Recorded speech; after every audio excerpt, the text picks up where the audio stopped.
대장동 개발 특혜 의혹의 핵심 인물인 김만배 씨와 남욱 변호사가 동시에 구속되면서 윗선이나 정관계 로비에 대한 검찰 수사도 탄력을 받을 것으로 보입니다. 핵심 피의자 중 가장 먼저 구속된 유동규 전 본부장은 검찰의 압수수색 당일 이재명 민주당 대선 후보의 측근과 통화한 사실이 뒤늦게 확인되기도 했습니다. 취재기자 연결합니다. 김다연 기자.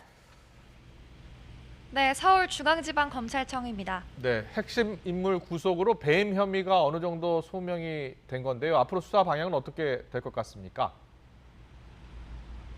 네, 법원은 혐의가 소명되고 증거인멸에 염려가 있다는 이유를 들어 김만배 씨와 남욱 변호사에 대해 구속영장을 발부했습니다.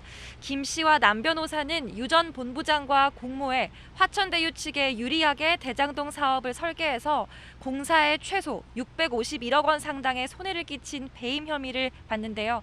같은 배임 혐의를 받는 정민용 변호사는 도망이나 증거인멸 이유가 없다는 이유로 구속을 면했습니다.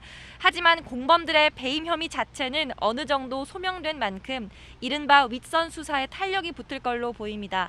당시 시장으로서 대장동 사업 결정권을 가졌던 이재명 민주당 대선 후보를 비롯한 성남시 관계자의 개입 여부를 가리는 게 핵심입니다.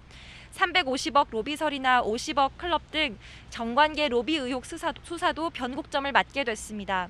이른바 정영학 녹취록에 최윤길 전 성남시 의회 의장 몫으로 30억, 로비 자금 실탄으로 350억 등의 내용이 담긴 것으로도 전해진 만큼 검찰이 성남시 의회부터 정조준한 뒤 연결고리를 찾아갈 가능성이 작지 않습니다.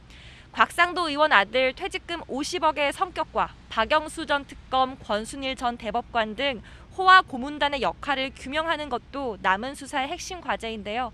검찰은 오늘 마찬가지로 화천대유 고문이었던 원유철 전 미래한국당 대표 부인을 불러 조사하고 있습니다.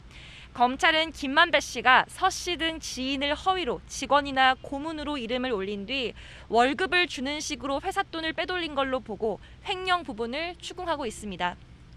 이런 가운데 검찰이 유동규 전 본부장 자택을 압수수색한 날 유 전 본부장과 정진상 전 성남시 정책실장이 통화한 사실이 알려졌습니다. 정 전 실장은 이재명 민주당 대선 후보의 최측근으로 분류되는데요. 논란이 일자 정 전 실장은 녹취록이 언론에 보도될 당시 평소 알고 있던 유 전 본부장의 모습과 너무 달라 직접 확인이 필요해 전화한 거라고 해명했습니다. 하지만 대장동 의혹과 관련해 입을 맞추거나 내밀한 이야기를 주고받았을 가능성을 배제할 수 없는 만큼 당시 어떤 대화를 주고받았는지도 수사 대상이 됐습니다.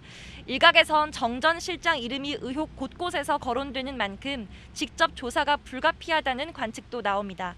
지금까지 서울중앙지검에서 YTN 김다연입니다.